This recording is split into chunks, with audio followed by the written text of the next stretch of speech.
Адвокатство, да. Ти си капитан на кораб? Аз съм председател на ДАС. Аз съм уважаван лекар.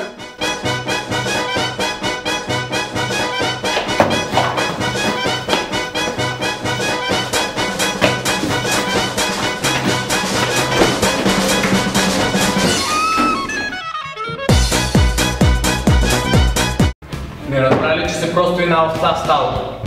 Става сред вълци.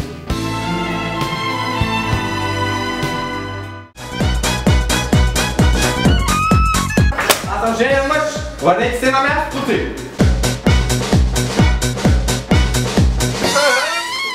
Бъги, жена ми на завари спалнята. Ухълцахме се този път. Носиш ли ми вода? Какъв няма да ти нося, бе, сърнички? Чакай сега. Ей, тук е тъй. А? Ей, годи. Това за мен ли? И за теб, бе, сърнички, е за кой друг?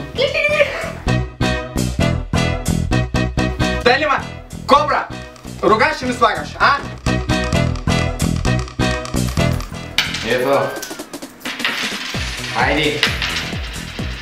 Шенички. Тук трябва точно 20 ци. Велички, и ти голяма смърджика си станала обаче, да знаеш. Трябва да бъдем милосърдни и да помагаме на бездомниците. Заповядайте, хъпнете се. Ари, ма, доблягай стана накрая. Да, деница са ни много хубави.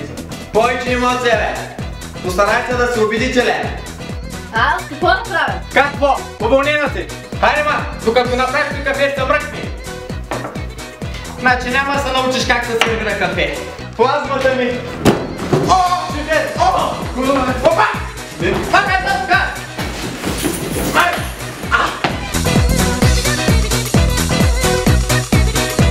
Ало!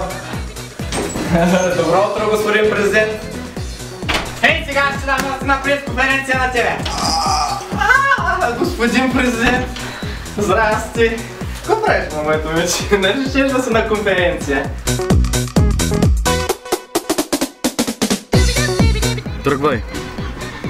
Ух си е домати, не мога да намеря кубовач. Аз ще я купя. Остата ти като ханджийска порта! Няма да я затвориш! Ще я конферирам, аз не я скоча, брат. Моето момиче, какво се заби тук като сементов директ? Нямаш ли си работа? Аре! Кранта е бабач! Като те фрасна един! Ти на дъщеря ми ли ще посягаш, ма? Никак вице! Я не обиждай дъщеря ми, че ще ти размажа физиономията! Чупка! Чупка ли? Сега ще да чупя ханч! Ти пак за къде се гласиш, ма? Разплетена дамаджана! Да отида с този последен фазан на Хавай никой път! Питай го, не може ли по една кола да ми подарим с слаба? Как да го питам, ма, Валентино, като не знам английски? Айде, мъч, вери!